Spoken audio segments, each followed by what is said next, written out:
Hour 2 Overdrive continues. Brought to you by FanDuel, bringing you everything from the opening line to the final score. Bryan Hayes, the O-Dog, Jeff O'Neill, and Jason Strudwick. We got a big hour, Strud or Dud, coming up in about a half an hour. And Mike Johnson will join us here in a moment. On a lot going on in the NHL. We'll get his take on where the Leafs are at. Oh, you mentioned, doing the panel and looking for those pesky power play goals. Just doesn't feel like it's going to happen anytime soon for the Leafs. I don't understand. I guess today Craig Berube came out and said, "I've seen some progression." That's got to be an inside joke. Like, when you just float something out to the media that's completely false to see if anybody bites on it. Right. That is a flat out falsity. That's a falsity. A falsity? Yeah. Falsity. Is a falsity a word? I don't think so. Feels borderline. Think that's not correct. Questionable. It feels good. Feels right. Feels Dude, it good. feels right. It hits and it lands, and it's a falsity because I'm watching that power play, and they had one situation where they had Ekman Larsson at the top, and they had William Nylander on the flank, and Auston Matthews on the flank. Who are the most two dangerous guys? Shooting one-timers and shooting the puck from the top of the dots.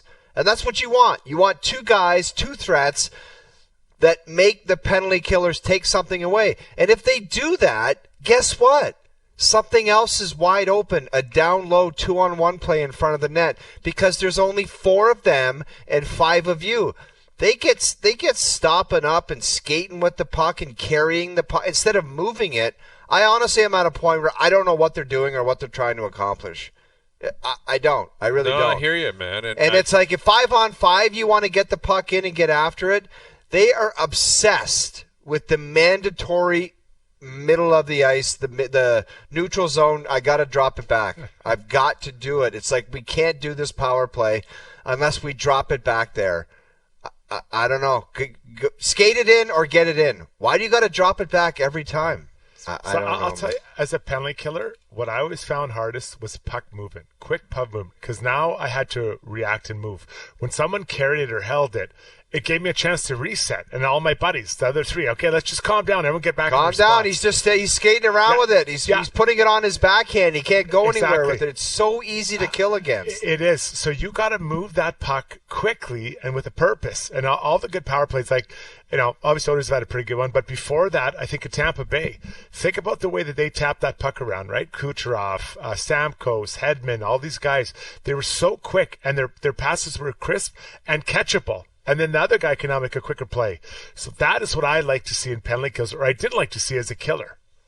Yeah, it is so predictable the way the Leafs operate. It's very predictable. And like Boston tomorrow night, they're going to know what's coming. They've played this team 1,000,000 times. They're totally prepared for the way the Leafs are going to operate. And some of it is simply Matthews needs to rip one home. You know what I mean? Like sometimes it's that easy and it is that simple, and that's ultimately what it kind of feels like is their plan, find a way to move the puck around and get him in a position where he can score. But it's been going on for years. There's different coaches, right? Not just Berube, but Savard's here. That's Savard's baby is trying to get that power play going, and they're operating in a very similar fashion. And I heard Frankie on with the morning guys today, and Corrado, I think, broke it down very well that generally not a proponent of mixing and matching and trying to balance out 2 different units, but maybe you have to try that. Like maybe you have to do something different. It's not even about balancing it out. It's put 2 new guys in there that might have a different feel. It's about ripping the Band-Aid off and telling somebody like John Tavares you're not on the top power play unit. But I know MJ is a big supporter of him and his plays down low. Well, guess what? He ain't doing them right now. So that's the thing. They have so much talent. None of them are. Doesn't matter your talent. And I don't care who it is, but you got to rip the Band-Aid off and say, this ain't working, and one of you guys got to go play on the second unit because we need one unit that can be a threat because we've had a bunch of opportunities in the last 2 games where you guys stink and you're not helping us win hockey games. Well, and it's a carryover from last year because late in the year last year it was not ridiculous. Good. It was not a well orchestrated power play. And like CJ tweeted out last night, the Leafs power play is now 13 for its last 121 dating back to February 27th. With the same 5 guys. With the same guy. Now, Ekman-Larsson, I guess, is out there now, but it's effectively the same guys. Here's Mike Johnson, our TSN hockey analyst. Johnny, you've seen it up close and personal. You were talking about it on the telecast last night. Like, it's not just quality looks, quantity look. Like, everything is down across the board. How do they fix this? What has to happen here? Yeah, so, I think you're probably right at this point. Like, everything's up in the air. Like, the idea that those 4 forwards have to play on the first unit, have to play together. I didn't hear that correctly. Well, can we just start again? Could you just say that again Sure. so I can have it one time in my memory bank? You know where you'd hear it better is if you're with me here in the studio. I showed up at your studio, and there was nowhere to be found. Nobody was around. I'm by myself. I'm like, I'm not going on air by myself. Yeah. So you could have heard it clearly had we been in person. But what I said was, I think you're right, I think everything's on the table. The idea that those guys, for salary, for production, for resumes, have to go on the same unit, I think they've lost that right. Not because they're still not great players. They are. But when you go, right, you just said it, since February, this is not a 3-week run of bad luck, right? This is not, hot goaltenders, but they're producing. They're not. And I showed the numbers last night. They went from a top 5 power play in all the important metrics last year, and they're like in the 20s now. And so the fact of the matter is, it's been, 9 months where they haven't been very good. Different coaches, different schemes, same 4 forwards. I guess there's been different defensemen there with Ekman-Larsson. But, so I think you have to investigate all those different things. The one thing that I found interesting in looking at the numbers in the last night's game, guys, is that they just don't get the puck to the slot anymore. It's all on the outside. And, Craig Berube, we talked to him about it. He's like, it's okay to spread it out when you need control, but at some point you then have to compress back towards the net and get pucks to the slot. That's where you're going to score from. Like, it's good that occasionally a big slapper from the point will win, but that's not regularity. It's got to come from the slot and through seam passes, and they just are not opening any of those things up. I don't know if it's trying to figure out what Mark Savard's asking them to do, trying to apply the new system. I'm not exactly sure what's going on, but it's not working. And if it's not working, even when you're as good as those guys are, things change. The Oilers, are thinking about changing their power play. The Oilers, who are like historically the best power play of all time the last 4 years, are going to change the personnel in their power play. Yeah. So, who are the Leafs to say, well, you can't do that to us? Johnny, it sends a vibe through the room, too. It's like if this new line of thinking where it's about the team and it's not about the core 4, it's you know what it's like, and it's not every player, but if you're a fringe guy that could spend a couple minutes here or there on the top line, and you continue to watch them go out there and fail, and that's what we're talking about here. It's not kind of close, and it's not getting they're failing. You're just like, how could this continue to happen? Every other element of our team, if it fails, we switch it up. But the power play, it just continues to go out there. I've just seen it too many times. You got to rip the Band-Aid off, and you got to put different personnel out there. Okay, so Johnny, give me names.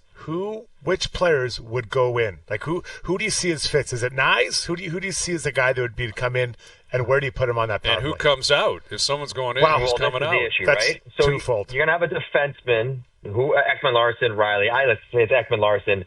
I think you put Marner and Matthews on the first power play, and you put Matthew Nyes in front of the net, and you put Nick Robertson or maybe Bobby McMahon, in the slot, and they bang and crash. The other part of it that I've been watching, guys, is that what they used to be quite adept at is when they would attack the net and they don't score, which happens all the time, you got to get the puck back. It's that secondary possession that then tires out the penalty killers, then more things open up, and they're not nearly as good at getting that puck back, making a clean play, resetting, and going again. It's scrambled, and cleared. So, I guess I would take Willie and Tavares off it and maybe put those two on a second unit with Robertson and Riley and Max Domi, and let Willie run the show more. Like, run it through Willie's stick and, let him freelance and do his thing. Those are the kind of options I would be exploring. That doesn't mean they're not going to be on the power play. It just means they won't be on the one that takes 95 seconds. Like, it might be minute for minute. And if there's another guy right there, Max Domi. It's like he can make plays on the power play. He must be looking at the put me out there. I'll do something. Like, I'll make a play. Yeah, I mean, he's like, I saw Max. We looked at the numbers since like February 1st last year. He's like 5th in the league in primary assists. Like, he sets up plays. He doesn't score a bunch because he never shoots, but he sets up plays. You're right, and make it an internal competition, a healthy internal competition. Oh, your unit scored? Guess who gets to start the next power play? Mike, your unit didn't score? Guess who gets to go second fiddle? Like, this is how it works. It's a meritocracy. It's based on, like, producing and executing, and reward the guys who are able to do it. It's been tricky. Like, listen, this week was a tough week. The game on Tuesday, guys, was as bad a game. As bad, and you can have bad games, but that was as bad a game as I can remember this team playing in like 5 years. Mm-hmm. And it's okay, it happens. But, to follow it up in St. Louis was okay, but it just wasn't probably the explosive response you're hoping for. Well, in particular from the big guys. I mean, those guys are at the forefront of it. Right? Hayes. Who's the biggest guy? Matthews. Auston. And, like, the one, like, even when they play crap, and it happens, he never does. He never plays bad. Even when the team does poorly and nothing, like, he always is like, oh, well, he's sort of dangerous, and he's always, making good plays defensively. He's been a minus magnet. I think he's -6 the last 2 games. Mm-hmm. Like, he just can't stop getting scored on, and that's not him.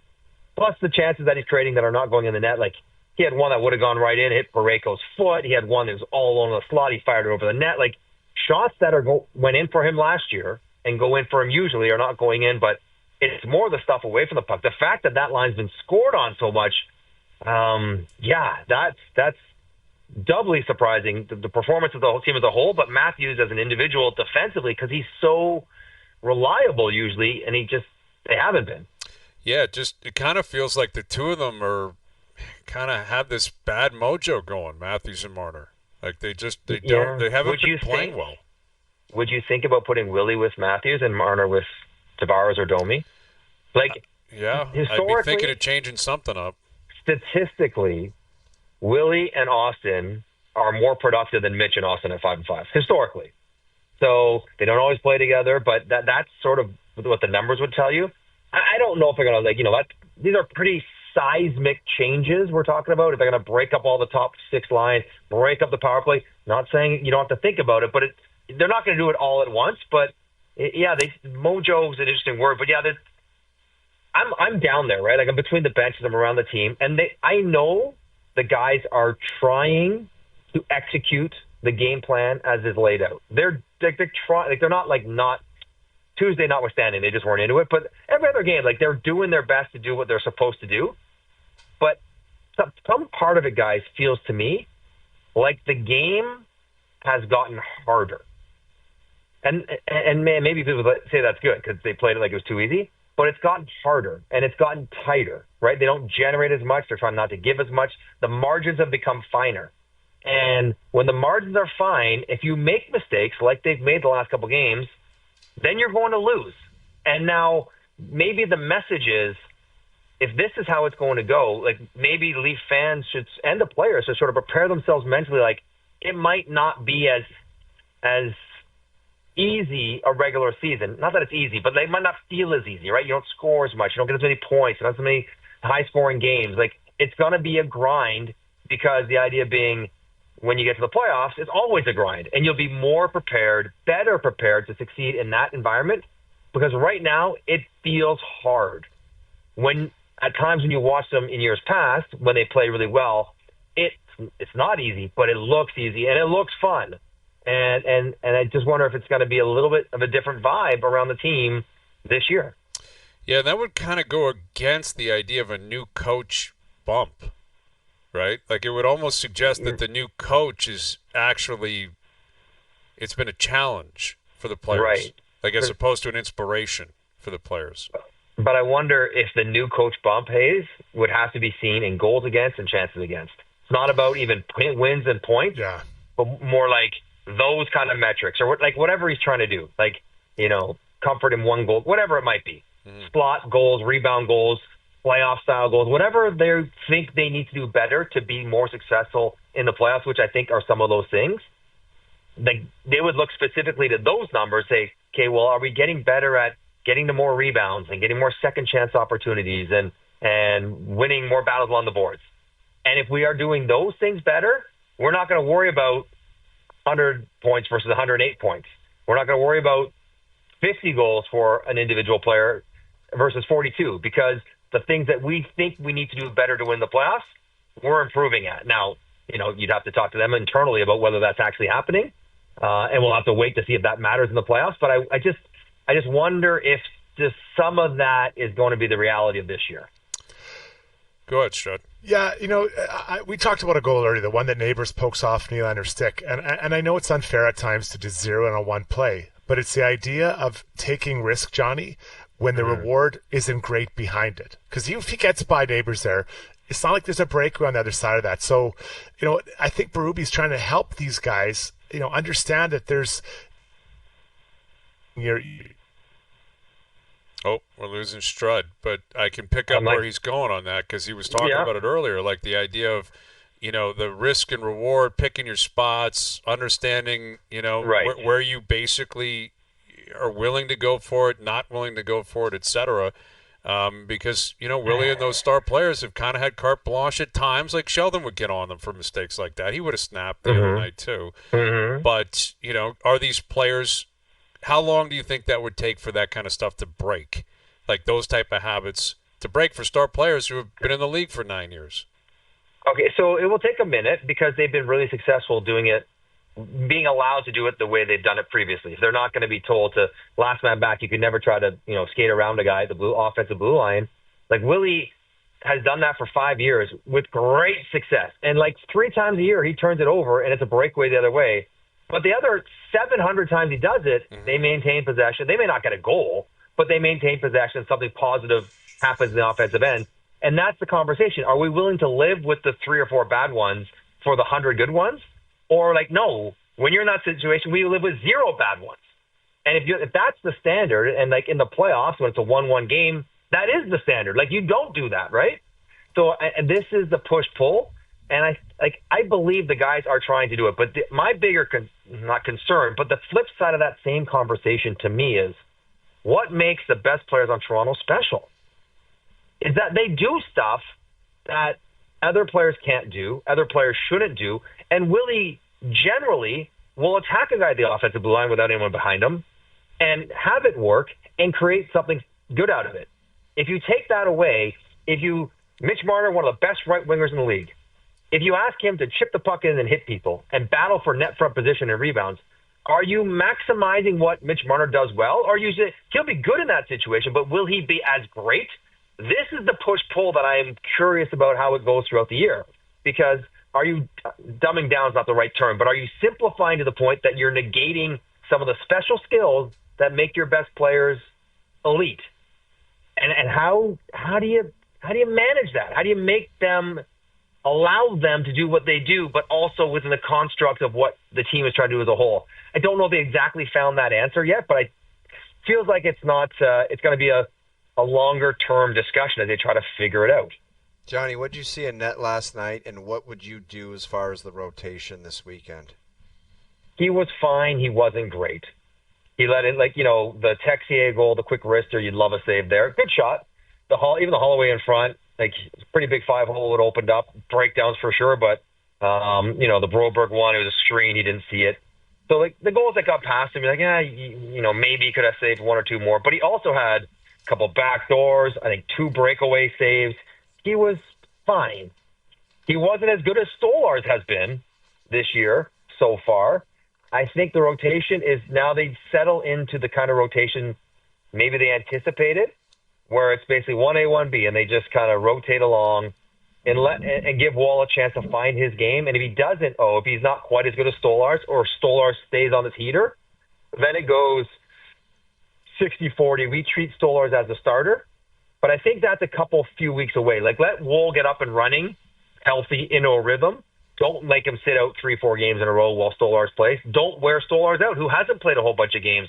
I still think it's basically a 50-50 split until somebody in that time, a 3-week stretch, if everyone's healthy, if someone playing a bit better, then they take the lead a little bit and go 60-40, and it goes that way the whole year. And if the other guy, then, if Wall was the backup, then he becomes a little bit better than Stolarz, then he takes the 60-40 split. So, Johnny, if Stolarz is dialed in Boston and plays a heck of a game, they get a win, you're telling me you go into Winnipeg and he's not playing there? I'd have to think about it. It wouldn't be a guarantee he's playing for me, no. You have to think about it. What are you going to think? There's nothing to think about. Well, I'm thinking about longer term. Guy's never played more than 27 games in the NHL. That's what I'm thinking about, right? And he's going to play 8 of the first 10? I don't know. He's not young. He's had health issues of himself. I got to be mindful of that. And we got a guy that we believe is as good as Stolarz, if not better, has to get up and running, get his game back. So it would be a discussion. What's the next one after that? How much break? How's Wall feeling? In fact, to tell you what they're thinking, did it not make so much sense, other than the fact that Wall is from St. Louis, to play Stolarz last night? It made every bit of sense in the world to play Stolarz last night, let Wall back up, get into the rhythm of the game again and watching him being part of the group, and then play Wall on Saturday, and then Stolarz on Monday. Didn't that seem like an obvious 2-1 split over the last 3 games? And yet they didn't go that direction. So I don't think they're going to just hand the games to Stolarz because he's playing so great. I think they're going to kind of be mindful of the workload and trying to get Wall's game back up and running. I think they thought their team would play a lot better last night, though, too. And that's a part of it as well. They're clearly they can't be as bad as they were in Columbus. So this is a perfect time to put Joseph in. Little did they know they could. And they did. Now they listen to the score is ugly. They did not play well, but it wasn't it wasn't as awful. Bad as Columbus. It was Columbus was grotesque. Right. Last night they played pretty hard, and the game got away from them. They certainly carried the play the last half of the game. It was all Toronto.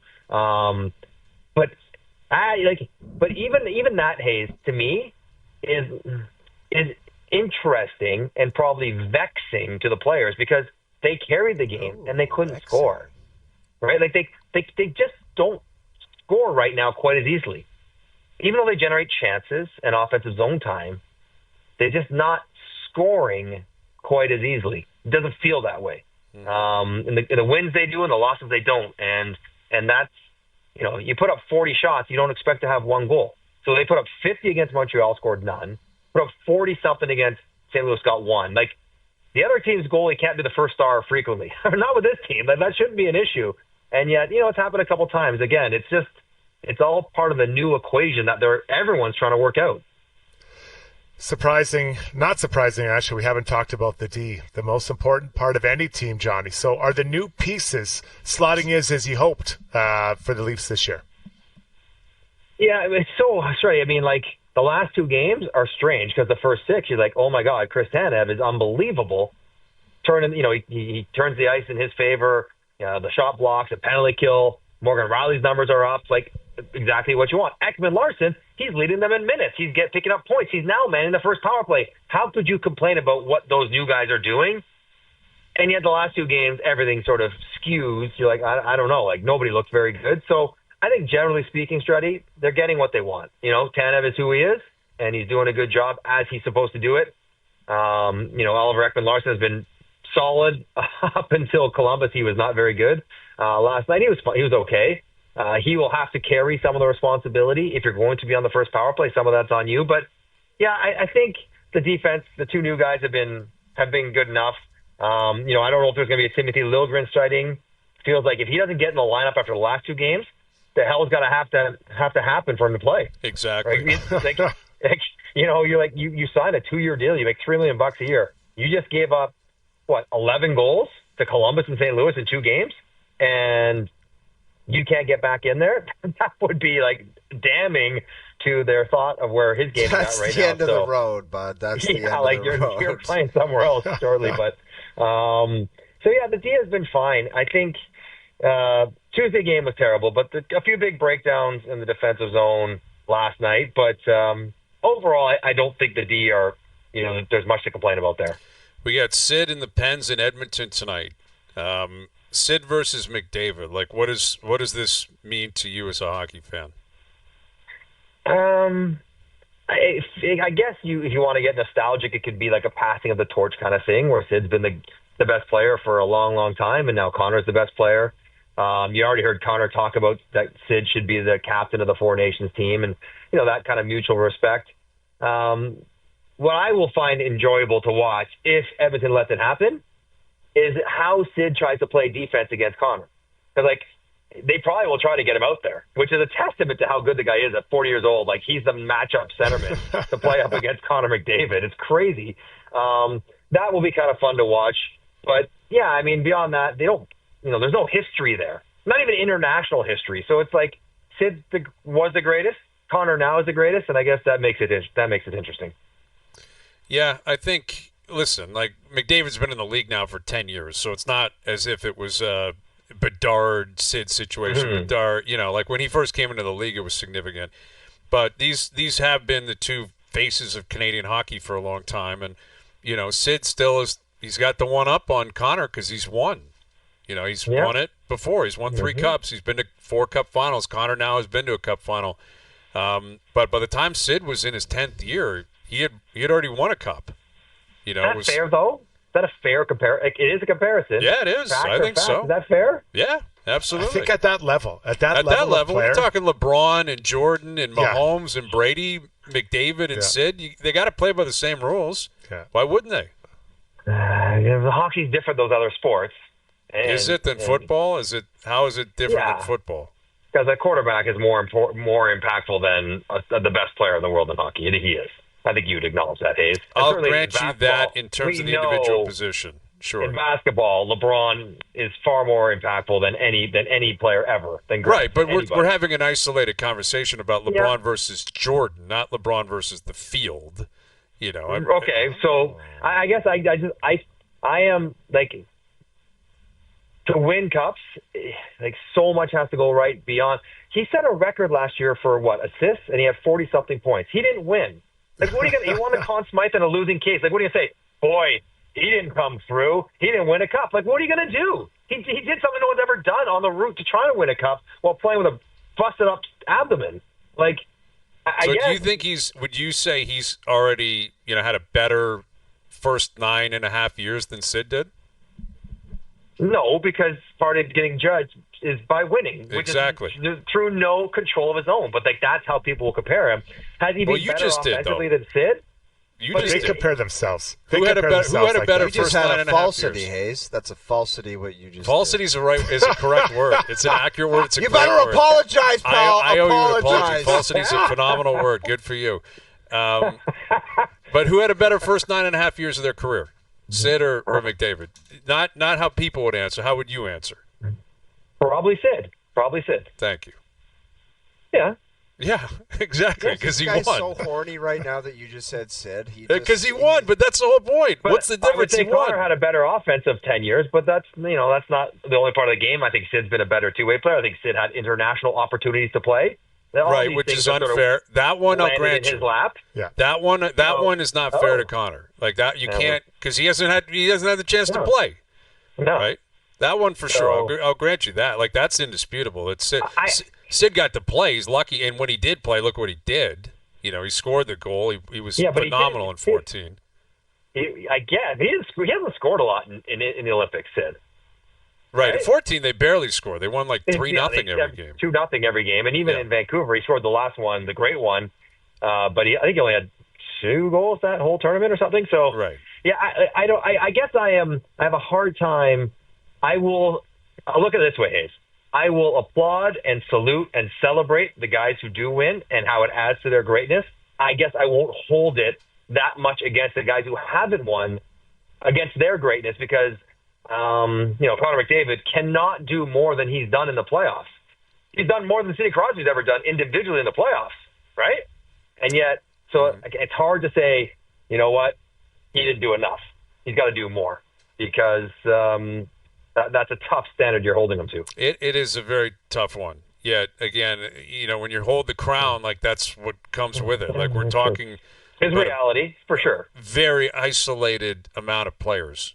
Like that's where McDavid is now. He deserves that level of tire pumping, I guess is the way to put it. Is that we're talking 6, 7, 8, 10 guys all time. That's the club he's in. Like that's what he's already comparing himself to, and everybody is. Real big time. Yeah, it's the big time. Yet when you look around, all the other guys, they've won cups, and some of them there were 6 teams in the league. So it is not apples to oranges, or apples to apples, I should say. I understand that, but Sid's been winning this century. Like, he's been winning with 30 teams in the league. Yeah, you're right. No, that part is correct, and I guess, and maybe Connor, I don't want it to be the case, but like at some point, one of these great players, and Auston Matthews might be one of them. Like maybe they don't win a cup. Yep. And maybe Connor is the first of the greatest ones to have that be part of his legacy, because it's going to happen more in the next 20 years. That whoever the best, Connor Bedard, that's right. Whoever the next best great player is, they may not win cups. It's getting harder to do that than it was. Not so much with Sid. There were 30 teams, but certainly before that. So I don't know. I guess I'm just like, I can't hold it against Connor, but I will give it to Sid. That's, I think, appropriate. If you win, you deserve credit for it. If you didn't win, you shouldn't be hit by that necessarily. But that's what can be the separator, is the fact that someone's going to win. Throwing the salary cap, it just makes it very complicated. It's very difficult to do. It's very, very difficult to do. But anyway, we'll see what comes of it tonight. It's going to be a fun game and fun weekend for the Leafs in Boston tomorrow night. Both teams struggling at this point, or at least based on the way they played this week.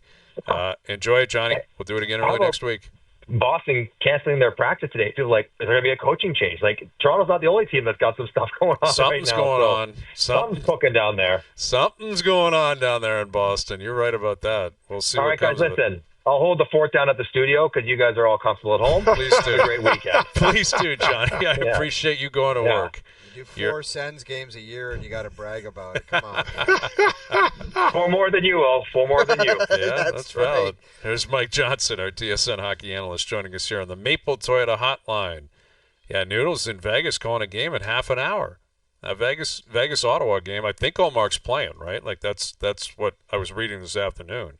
Struddy, what do you make of the goaltender? Like, not ready, tweak. Like, it's a circus out there. Yeah, I always felt badly, and I didn't like when my teammates were injured early in the season, because it feels like it's hard to get started, right? And then what do we have? Do we have a guy? Do we have not? Like, like with Wall, like he starts the season injured, and I'm not saying it's his fault, but I didn't like that. I think getting injured mid-season is easier because your team's on a stream, you can kind of see what you got. When guys are a little tweaked early, I don't know. I always felt badly for them, and honestly, it kind of bothered me, even though it wasn't their fault. Exactly. That's the truth right there. It's like, why are you not playing? Come on. Why are you not we want to know playing? what we got. What do we got? Are we a good team or are we not? I don't know. That's right. Yeah, you're right. My first junior B coach, Scotty McClellan, would tell us all the time. I don't know if he was just making it up, but he was like, he played with the Boston Bruins, and he's like, guys, pulled groins, unacceptable. You got to stretch. You got to be prepared. I'm not putting up with guys having pulled this or pulled that. It's on you guys. And he was like, that's what it's like in the big leagues. Everyone was like stretching their groins and toe touches. It was like, I'm not pulling my groin. Can't happen. Toe touch all around. All right, Luke Wilson coming up. Dear Hazy Beasto to come. Overdrive continues. TSN 1050 and on TSN 4. We had Eric Hosmer on our show earlier. He was a catcher for the Royals, was he not? Third baseman? Yeah, not a catcher. Played, third, first. Back catcher. You know how many sheets he shoved in his jeans? Hundreds of millions. 55. Yeah, $155 million. Decent. 155 sheets. Yeah. Like, he signed in San Diego for $138 million, $140 million or something like that. And pretty good. Pretty good run for Eric. Pretty good. And that's why he's just doing a podcast and calling into shows like this and talking ball, man. It's like a great life. Like, it's if you can be a modern athlete and play for 10 years and make $150 million and just be like, I'm going to have buddies and we're going to talk ball or hockey or whatever, and this is what we're going to do. And go on shows and see what happens. And if I make it, I make it. If I want to go on a trip, I'll go on a trip. If I'm playing golf, sorry guys, can't make it. Playing golf today. Like, it's just an unreal life. Yeah. But you got to work hard to get there, right? You got to have talent. You got to have work ethic. You got to make it. You got to pop. You got to stay. It's not easy, man. A lot of guys make it. Well, not a lot of guys, but people make it to the pros. Timing, too, is a big thing. And I'll tell you what, that Lafreniere just signed a deal. He should send a thank you card to Peter Laviolette every single damn year he gets a signing bonus. Because I'm telling you, I know for a fact, well, I truly, deeply believe that Peter Laviolette changed the way that kid's approached pro hockey. Mm-hmm. The way he came to the rink, the way he thought about himself, the way success was laid out for him, the way he thought about everything. I guarantee Lavi completely did a 180 with that kid, and he completely changed the way he plays, conditioned, all of it. He should thank Lavi every single year because it was going on a different trajectory. He was going down the Capo Caco train, which was... That's right, second overall teammate. Yeah, it wasn't the $7 million a year guy. Now it's the Lafreniere. That transition when Lavi took over and told him that he's capable and he wants it and he needs it and go out there and be a star player, totally changed his vibe. What a transition that kid made. He's looked very good, man. He looked good last year. He looked really good in Toronto the other night. Great in the playoffs, too, which is huge. Yeah, he's got like a Rick Nash vibe to him. You know, like he's not as fast as Nash, but he can skate. But he's just a big body. Like there's a guy for Canada that I don't think he'd be a part of it this year. I wouldn't be shocked if there's a Strutter Dud. Strutter Dud, Lafreniere's on Canada in 2026 at the Olympic Games. I'm going to go Strud. You talk about young left wingers. What else are we talking about? Let me just clarify one thing. Strud means like total stud. Yes, right? Yes. The Muffin Man. We can't play that, man. Love it. I don't know. Are we playing it? Struddy, it's your bit. If you're good with that drop, you like it? Okay. I love it. Then we play it. Strutter Dud to Struddy. Lafreniere in the Olympics in 2026. Lafreniere on left wing. Well, I think about a couple of years where he's at, and now he just signs a massive deal. He's a big part of that team. I think they have to continue to be looking to get some youth in that lineup. I guess my question would be, if he's in... You got to answer Strud or Dud, someone's you can't coming go up. on a tangent. Strud. It's my segment. I could do whatever I want. I go Strud. I'll go Strud, but who comes out then, right? I guess that's the question, because you can't... It's not unlimited spots. Look, we all think that we have the 2026 Olympic team all dialed in. There's a lot of things that change. There might be a guy that's not even in the National Hockey League right now that might come in and be an absolute monster. Things can change on the positive, on the negative. You got to put together a team by December, and Zach Hyman, I bet you, was a shoe-in, Struddy. He has 0 goals. Yeah. If he has 0 goals on December 2nd, how could you put his name down on a piece of paper? You can't. Well, what's scary, he's had chances, but I believe his confidence is shaken. You know, he had a 2-on-1 the other night, got the puck, and he loves that move where he's going down his right wing, and then he pulls it all the way to the other side and tucks it in the back door. I don't know if he scored 15 times that way last year. He went short. He cut it short, got it, and then threw it into the pad. And that's a goal that he scores. He can score, but I think his confidence is rocked a little bit. I think he needs to find a couple goals to kind of get himself going, because you don't lose your skill. I think he loses his confidence. And there's others on the Oilers as well. Mm-hmm. Nugent Hopkins, Arvidsson's not off to a great start, no. Nope, he looked great in preseason. Skinner, the skater, didn't look great, and now they flipped. I think confidence, O-Dog, you can talk about, but confidence is a real thing, even for the best of the best, someone who scored 50-some goals. Man. You get cooking, you just know you were going to score. I had a couple heater streaks, like I think I scored 19 and 23 during a stretch when I scored 41 goals. It was like I just knew I was going to score. I practiced visualization techniques, which you guys probably would think is a joke, and I'm not being serious. And I would just envision me. That's a falsity, man. I got to call you on the falsity right here. Visualization techniques. Dude, what are you talking about? Do you think I'm some kind of bozo? I love the visualization. Dude, this guy's an ass clown. As soon as I bring up something serious, he always goes like this. That's a falsity. That's a falsity. All right, take me through it. Tell us. Tell me. I believe in it. After warm-up, I would sit there and I would it was either before warm-up or after warm-up. Maybe it was before warm-up. I would be in my full equipment. I would take 5-6 minutes and I would close my eyes and I would visualize me scoring goals on the opposition goaltender. And do you know how many times I scored exactly the way I visualized it? A lot. A lot. Now, what was your go-to? A one-timer, front of the net, tip-in? It would be like random, like it would mostly be with my go-to shot, which was under the bar, top glove. And it would just be like, well, figure it out, Struddy. Most of the visualization would be that shot. So it's like, you just be like ping under the bar, and then like quick plays in front of the net where you get the puck and you have quick hands, you go 5-hole.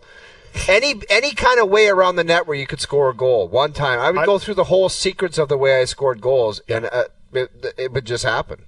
No, see, I did the same thing, like taking 1-on-1s against Joe Sakic, whoever, right? 2-on-1s and all that. But did you ever, when you were not confident, did you ever have trouble scoring in your visualization? Because there was times when I would be taking 1-on-1 and I wasn't confident. I'd be getting beat in my own situation here. I'm like, this can't be good. This can't be good. I can't stop. I think when you're struggling, it's like anything else. When you're having success, it's so much easier and the process is so much smoother. You're just like, this is going down and this is happening tonight, and there's probably a good chance I'm getting 1 or 2 goals tonight. And then when you go into a bit of a slump, but my slump, like when you get, I can't imagine scoring 60 or 70, but I scored 41. It felt like if I went 3 games without a goal, it was like panic time. Like, what the hell's going on here? Then you just get back on the horse. 1, 2, 1. Yeah. It worked out. I mean, here's one for you. I played with him in Clunquist, and he told me when he did the same visualization seeing shooters. And he said when he was on his top of his game, in his visualization, the players wouldn't shoot on him because they didn't think they could score. Like, that is boss. in your visualization, the guys won't even shoot on you. And that's how good he was feeling. That's over the top confidence. That's legit. That's legit. Could you imagine? You should have joined mine. Join my visualization. I'm having no problem getting guys coming down on me 1-on-1. That's what I'm saying. I could picture the misplaced confidence. Fourth line guys, like I visualize a breakaway tonight. It's like, stop visualizing that. It's not going to happen. You're not doing that. But they're probably fighters visualizing fights. Oh, I'm going to fight this guy tonight. And yeah, you probably did that. You're like, I did it. Try to hold on. Where am I going to hold on? His shoulders or his arms so I don't get beat up? Visualize. Breathe in, breathe out. Breathe in, breathe out. That wouldn't be good. You visualize getting KO'd or something at center ice. Like, that's a dark thought, man. I don't want to be thinking like that right now. All right, I got a few more Strud and Duds. We'll come back with a couple more Strud and Duds. All right, and Strud or Duds. We got Luke coming up, Luke Wilson, on what happened to the Vikings last night. What's up with Sam Darnold all of a sudden after 2 straight losses? And we'll get to our picks. Al's brother will join us. Dear Hazy B coming up as well. And Mail It In Fridays brought to you by Boston Pizza, Canada's favorite sports bar. From tip-offs to tie bites and puck drops to pizza, BP's elite lineup of apps, wings, and ice-cold beer is always dialed in for game time. Hustle in your local BP tonight. Overdrive continues. TSN 1050 and on TSN 4. All right, Luke Wilson, Al's brother, coming up. Timo and Wilson just could not see the board clearly last night. We're all square. All square going into the weekend. What a battle we've had here, Struddy. It's been a great year. Hayes and Bro are chugging, although my partsy and I, we have not been seeing eye to eye on our 2 games today that we'll be picking in about 20 minutes. So more on that into the next hour. Dear Hazy B coming up. Strud or Dud will be kind of sprinkled in throughout the rest of the afternoon as well. And I got a Strud or Dud for you, Struddy. All right. Who finishes the season with more points, the Maple Leafs or the Oilers? Man.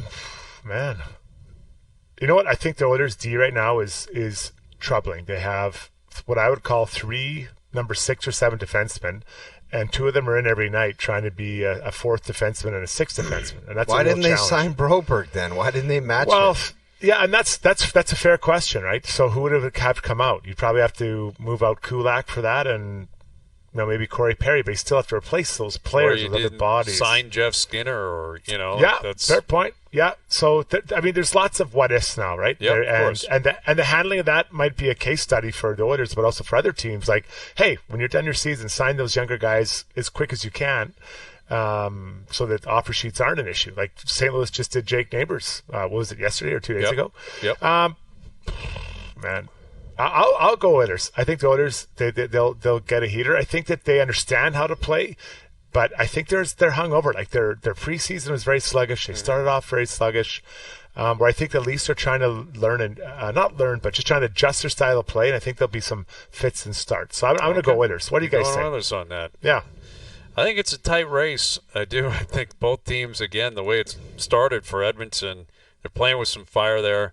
I thought the Leafs, would come out of the gate flying. I did. I thought the new coach bump would lead to them immediately playing the way that he wanted them to play. And it's not that they haven't done that. They've had a lot of very good games. They've had a bunch of good performances, but they're 4-4 in the end. You are what your record says you are. You're 500. But I'll lean Leafs. I'll go with the Leafs on One this. thing you can pick out to be the difference maker is how many layup games are there possibility coming down? You know what I mean? Like if you're getting Detroit and Buffalo and a bunch of those games down the stretch that they're done and they're packing it in, that could be the difference in who has more points. Yes, and that goes both ways with Anaheim, San Jose, all that kind of stuff. So more on that. Strutter or Dud sprinkled through the final hour. Luke and Al's brother coming up. Dear Hazy Beef still to come, and our best bets as well. Overdrive continues. TSN 1050, soon to be up on TSN 2.